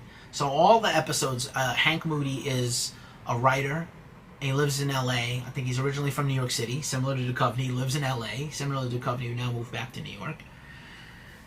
And the show is littered with references to music, episode names, bands. Tommy Lee shows up at one point playing Home Sweet Home on piano in an episode. Iggy Pop is in an episode. There's Rollins is in an episode. Well, Rollins was everywhere at this time for like 10 years, right? Heat to Californication. He's in everything. And Hank Moody, his three most famous books are called South of Heaven, Seasons in the Abyss, and God Hates Us All. And his rival, another author who's like competing with him in more than one way for love and for success, and kind of his like polar opposite, is this writer named Richard Bates, and his books are called Blood Mountain and Crack the Sky. So this guy's clearly a metal fan. This author, this showrunner and producer. So I thought this was a fun thing. Like literally, like within a year or two of Mastodon coming on the scene, you have this show where this guy's written books with Slayer album titles, and then they make up a fictional rival for him, and it's Mastodon song album titles as a kind of rivalry to Slayer. It's kind of interesting because it was kind of a passing of the torch from these huge bands took out Mastodon and kind of whatever you want to say, lent their shine, lent their credibility to May I? them. Yeah, did you get your idea back? No, I have breaking I'm ready news. to wrap it up. What's your breaking news? Oh no. Green Day announces Dookie demastered with songs available on Game Boy cartridges, a Teddy Ruxpin, and more. That sounds I'm gonna drink coffee. That sounds horrible. I have no interest in this. This is listed. It's not by really breaking news. It's listed by IGN. Yeah, it's not important to this end of this episode. It is because it's fucking hilarious. I will now buy Dookie on a Game Boy cartridge. I don't have a Game Boy, but I'm gonna buy it. I never. Teddy Ruxpin weirds me out. Any animatronic doll. It should. I just keep thinking about talking. I keep thinking about talking Tina from the Telly Savalas Twilight Zone episode. I want to play. I don't want it. Well, I think that was X-Files too. Did that? All right, you have nothing else to share. Nick definitely likes this record the most. This was 2 hours by. Nick, I told you the next one's going to be just as bad. Just warning. Nick enjoyed this album a lot more than the previous two, because it's an actual album with like songs that have a beginning, middle, and end. The album has a beginning, middle, and end. A lot of songs. I think that actually the better song, there are like maybe more qualities, like higher quality songs on Leviathan than this record, but this record is bangers. I think the side 2, when you flip the record, side 2 is a little less strong. It's very front loaded, this album. I agree with that. I mean, like you would say Dark Side of the Moon is very front loaded compared to the last 4 songs. And I love that album more than anything. You wouldn't agree? You think Us and Them is better than Breathe? It's not. Well, no, I mean the first 4 tracks. Eclipse and Brain Damage are better than Great Gig in the Sky and Time. Yes, it isn't. Yes, No. Great Gig, yeah. Oh my god. No. Yeah.